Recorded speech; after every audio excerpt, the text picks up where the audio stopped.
अधिवेशनाच्या शेवटी आमदार राजकुमार बडोले यांनी विधानसभा अध्यक्ष यांच्याकडे एक पत्र सादर केलेलं आहे।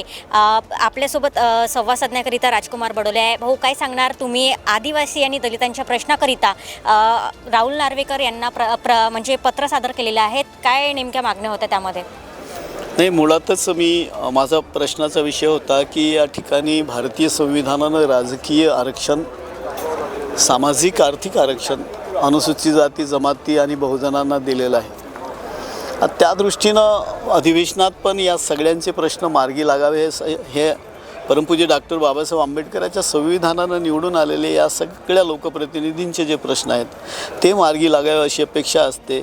अधिवेशन छोटा असला तरी पण त्याच्यामध्ये या सगळ्यांचे बहुजनांचे विषय घेतले गेले पाहिजे। लक्षवेधीमध्ये आम्ही वारंवार जेव्हा दिल्या तर ते अनुसूचित जाती किंवा अनुसूचित जमाती ओबीसी कल्याणाच्या ज्या लक्षवेधी होत्या त्या कुठं आतापर्यंतच्या याच्यामध्ये दिसल्या नाही आणि म्हणून माननीय नार्वेकर साहेबांना मी त्या बाबतीमध्ये भेटलो पण होतो आणि मी त्यांना पत्र दिलं 267 प्रमाणे की या पण बहुजन समाजाचे जे प्रश्न आहेत, आदिवासी आणि अनुसूचित जाती ओबीसी समाजाचे, तर यांचे प्रश्नांना पण यांचे जे लक्षवेधी वगैरे आहेत, कारण हे अधिवेशनच लक्षवेधीचं असते, त्याच्यामुळे लक्षवेधीच्या माध्यमातून अनेक प्रश्न मार्गी लागतात आणि म्हणून मी त्यांना पत्र दिलं, निवेदन केलं आहे त्यांना की हे पण या सगळ्या समाज बांधवांच्या विकासाच्या दृष्टीनं आणि तिथल्या त्या आमदारांचे पण हे प्रश्न असतात तर ते मार्गी लावावे म्हणून त्यांना पत्र दिलं मी त्या बाबतीतलं। कुठेतरी असं वाटत नाही का आदिवासी मंत्री जे आहेत अशोक उईके ते आदिवासी मुलांकडे लक्ष देत नाही?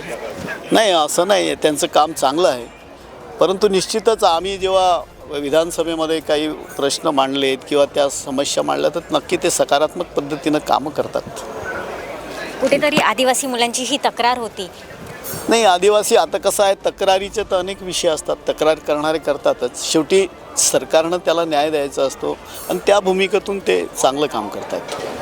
5 दिवसाचं अधिवेशन, तुम्हाला असं वाटत नाही की अगोदर 2 महिने किंवा 1 महिन्याचं अधिवेशन व्हायचं होतं पण या काळामध्ये 5 दिवसाचं घेतलं जात आहे, समोर वाढवण्याचं काही प्रयत्न? मुळातच आता निवडणुकांचे विषय आहेत, आचारसंहितेचा विषय आहे, त्याच्यामुळे ते कमी करण्यात आलेलं आहे। निश्चितच पुढच्या कालखंडामध्ये ते नागपूरमध्ये पण 3 आठवडे पण चालेल असं मला वाटते। माननीय मुख्यमंत्री त्या बाबतीत अत्यंत सकारात्मकच आहेत शेवटी, परंतु एकूणच कालावधी आता जो कमी झाला त्याला कारण आहेत, परंतु या जे काही जरी होत असलं तरी पण त्याच ठिकाणी या सगळ्यांचे प्रश्न मार्गी लागावे अशा अपेक्षानं सगळेजण येतात आणि त्या दृष्टीनं अधिवेशन हे व्यवस्थितच झालं आहे। नक्कीच राजकुमार बडोले यांनी आपल्याशी संवाद साधलेला आहे। कॅमेरा पर्सन सम्राट गोटेकरसह मी स्नेहा भोगे, देशोन्नती, नागपूर।